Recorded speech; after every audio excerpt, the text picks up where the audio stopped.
everyone, it's Teresa from Slow Paths Wellness, and today I wanted to talk to you about something that comes up sometimes in my coaching part of my practice.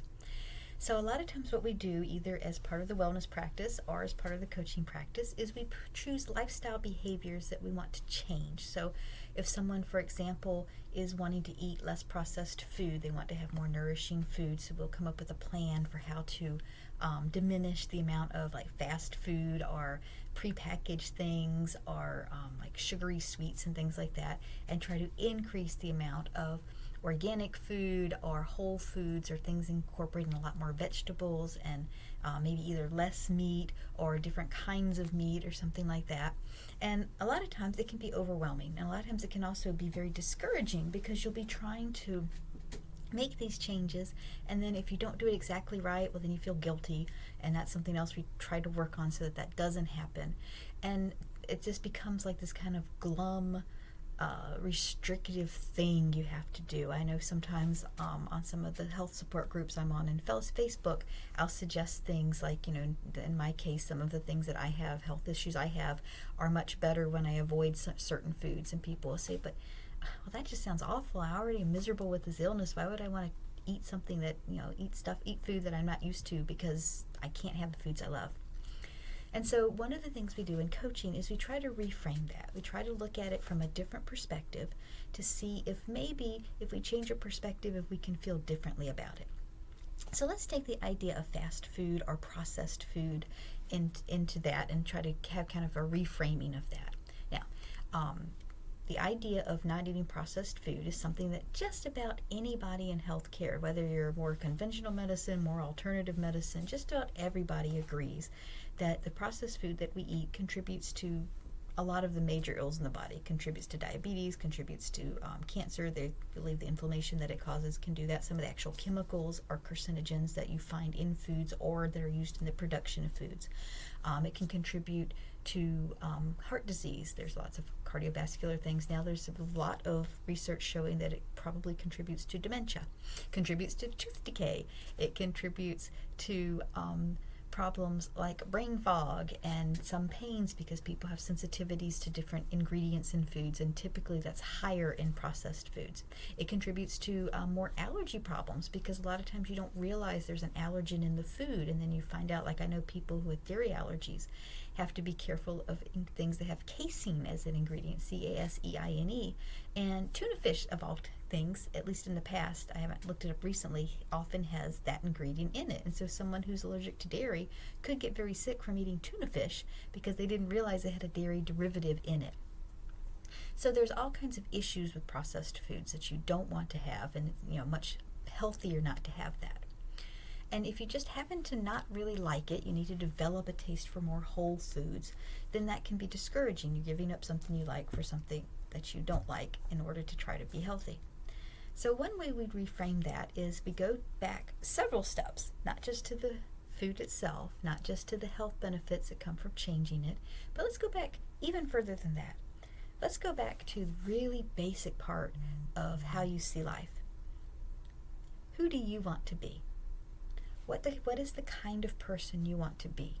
What kind of values do you want to live for? What do you want to be known for? What are the things that are important to you? What qualities are important to you? So some kind of generic, most people would think they're good ideas would be things like compassion, things like caring, things like patience, things like kindness, things like being proactive. So, there's a few. And things like being honest. So let's take those for a moment. So if you're going to be that kind of person, then let's put that into the framework of how does what I eat help me or not help me to be that kind of person? And what does being that kind of person or not being that kind of person do as far as the culture as a whole? What is it that I am doing that's affecting everybody around me? And one person to another, it can eventually change as more and more people may be affected. You can actually change the world by just affecting the people near you, even if only by your own example. So when you eat processed food, it's fairly well established now that the way that it affects your brain, some of the ones that are the most processed foods have things that are called excitotoxins in them. They actually stimulate your nervous system and can put you into sort of a constant, slightly stressed level, because they have an addictive kind of quality. So they kind of put you into this loop of wanting something, and then you have to get it, and then once you've gotten it, then you have to have it again. So it puts you into kind of a stressed level. When you're stressed like that, your brain actually changes which parts of your brain it allows to connect. The higher your stress level is, so like if you're taking massive amounts of caffeine or sugar or something like that, you get in a higher stress level, your adrenaline starts going a little bit, you start feeling kind of, buzzy. Well, that's a fight or flight response. Maybe a very mild one, but it is one. Your brain literally starts disconnecting, starting not allowing communication between the parts of your brain that deal with logic and the parts of your brain that deal with emotion and instinct. Because when you're in that stressed situation, your body thinks, oh, I'm going to have to make very fast decisions. I can't wait and take the time to think about all the different possibilities for something. I need to very quickly make decisions and pretty much instinctually either run away or fight the threat. And that's the second thing, is you look for threats. Your brain starts looking for the world as a place that's threatening because you're in a stress response, and you don't have time to trust that somebody is a friend when you're afraid and when you're stressed. And if you don't consciously feel that fear, your nervous system is stirred up that way. So you have the stress response, the way that your brain functions under a stress response. And it also tends to make you more likely to be dipping into your kind of subconscious messages. And so a lot of times the self-talk that we have for ourselves, kind of the instinctive thoughts that go on throughout our day, unless you've consciously cultivated them, they're very rarely healthy. It's very rare that people just consciously go through life thinking, I am able to make good contributions to the world. Things are more good than bad. I am able to accomplish the things I'm trying to accomplish, and that good actions lead to good results. We tend to be more of the, oh, here we go again. Here's something else. No good deed goes unpunished. And all of the, nobody likes me, or I can't do this. We tend to default to that because our brain keeps the idea of stress. This is a researched fact that the brain grabs a hold to things that are more stressful or more fear or anger or fight or flight inducing as a safety mechanism, because it's much more important to recognize threats and to recognize things that are bad in life if you're going to survive something horrible than it is to recognize the beauty. You actually do have to go through and consciously cultivate an appreciation of beauty in order to have it as something that you maintain throughout your life.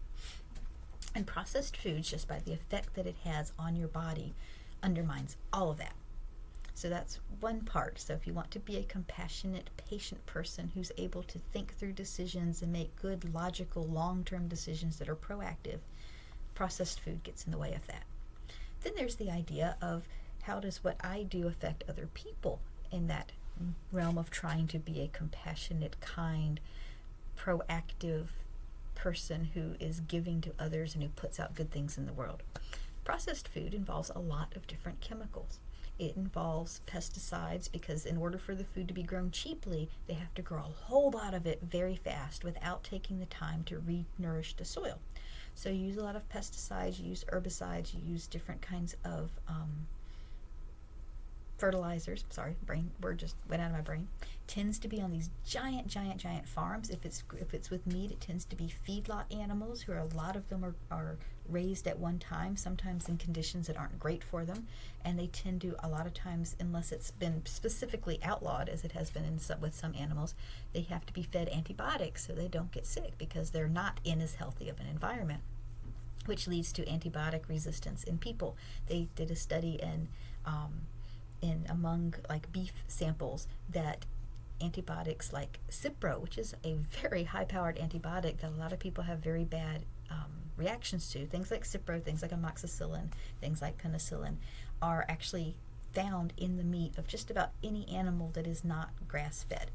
That's just part of the process of their life, and so that when that's in there, you're also getting some of that, and that's affecting your body's ability, possibly at some point in the future, to be able to benefit from the antibiotics if you need it, because the little bacteria that are supposed to be killed by those antibiotics become resistant to them.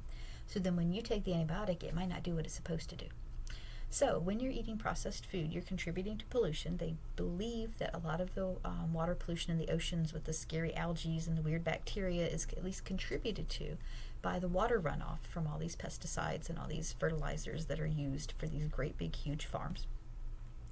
A lot of the people working on these farms have a higher incidence of cancers, a higher incidence of neurological issues because they're exposed to them, and so they are less well.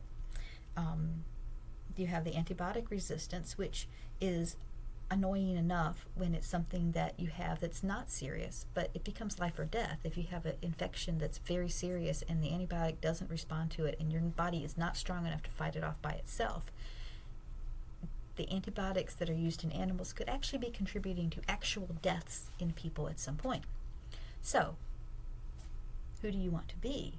Do you want to be a person that contributes to a culture that sees the ability to produce cheap food that is unhealthy as more important than having people who are working not get sick from the place that they're working, from having people not die of infections they shouldn't have to die from because it was cheaper to feed antibiotics to an animal rather than take care of the animal properly?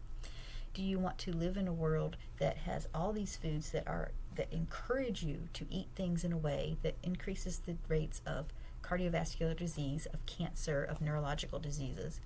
Do you want to be part of that? And also reproductive diseases, because reproductive cancers and some things like endometriosis, they believe are probably very closely related to both the chemicals in the food and the high starch, sugar, and fat content that are in ultra-processed foods. Do you want to be a part of that culture?